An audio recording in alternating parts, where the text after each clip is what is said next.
আউযুবিল্লাহি মিনাশ শাইতানির রাজিম। বিসমিল্লাহির রহমানির রহিম।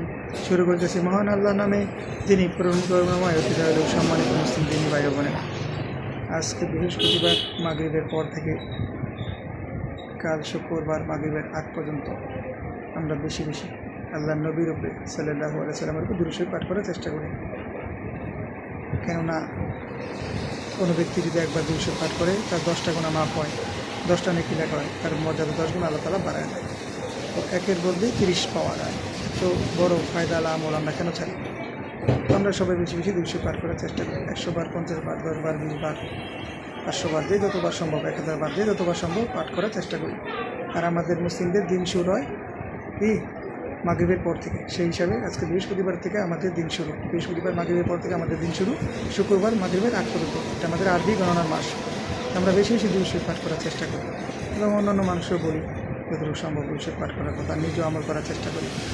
আর কেন আমল করব না ভাই?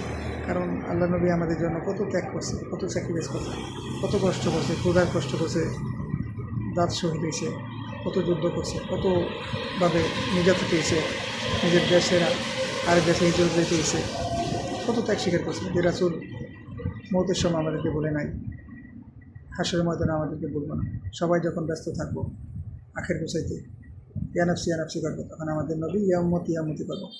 আমরা সেই নবীরে কেন বলে দেব? আমাদের নবী তো শুধু আমাদের নবী না, উনি পুরা সৃষ্টি জাহানের রহমত পাঠাইছে। এত বড় একজন নবী পেয়া, যিনি সমস্ত ইমামদের সর্দার, সমস্ত নবীদের সর্দার, সমস্ত রাসূলদের সর্দার। এত বড় একজন নবী পেয়া, এত বড় একজন খাস নবী পেয়া, আল্লাহ রাসূল পেয়া, তিনি সমস্ত রাসূলদের সর্দার, সমস্ত ইমামদের সর্দার। তো আমরা সমস্ত নবীদের সর্দার, আমরা কেন তার প্রতি ছোট্ট একটা আমার দুরূদ শরীফ পাঠ করবো না?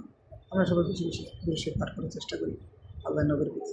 কারণ কিয়ামতের ময়দানে অবশ্যই নবীজির শাফায়াত লাগবে আমাদের, এবং হাউজে কাউসারের পানি আল্লাহ তাআলা আল্লাহ রাসূলের হাতে তুলে দিবে এবং তিনি পান করাইবেন। আল্লাহ তাআলা এই জন্য সূরা কাউসার নাজিল করে দিচ্ছে কোরআন শরীফে।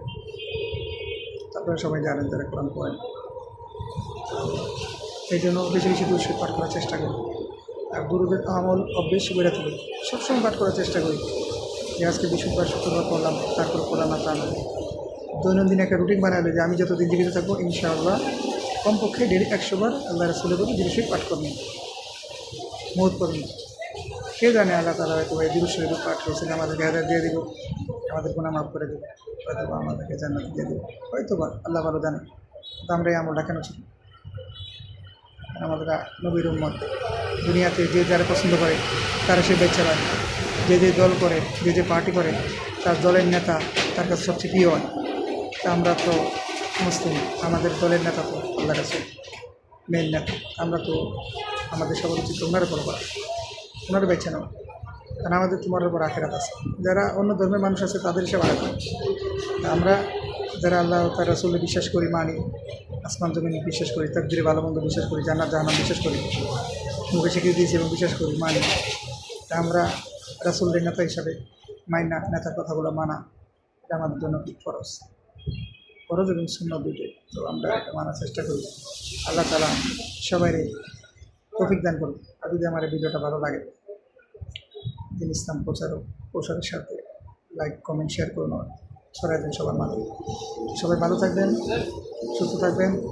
যে কথাগুলো বললাম সে কথাগুলো উপরে আগে আল্লাহ আমার আমল করার তৌফিক দান করুক, আর আপনাদের সবাই আমল করার তৌফিক দান করুক। আল্লাহ তাআলা সমস্ত মুসলিমদের হেফাজত করুক, সমস্ত মুসলিমদের ইমানি তাকওয়া দান করুক, ইমান মজবুত করে দেখ, আখলাক ঠিক করে দেখ, এবং দিন ইসলামের জন্য কাজ করার তৌফিক দান করুক। দিন ইসলামের ফিকির, আকিমুদ্দিন আল্লাহর দিন জিন্দা করার ফিকির সমস্ত মুসলিমদের হৃদয়ের ভিতরে আল্লাহ তাআলা রেখে দেয়। সমস্ত মুসলিমদের হেফাজত করুক। আল্লাহ তাআলা তো মুসলিমদের অভিভাবক, আমাদের মুসলিমদের অভিভাবক আল্লাহ ছাড়া তার কেউ নাই। আল্লাহ আমাদের অভিভাবক। আল্লাহ তাআলা কি আমাদেরকে সমস্ত ভালো কাজ না কাজ করা বেশি বেশি তৌফিক দান করুক, সমস্ত খারাপ কাজ না কাজ ছাড়া তৌফিক দান করুক। সবাই ভালো থাকবেন, সুস্থ থাকবেন। আসসালামু আলাইকুম ওয়া রাহমাতুল্লাহি ওয়া বারাকাতুহু।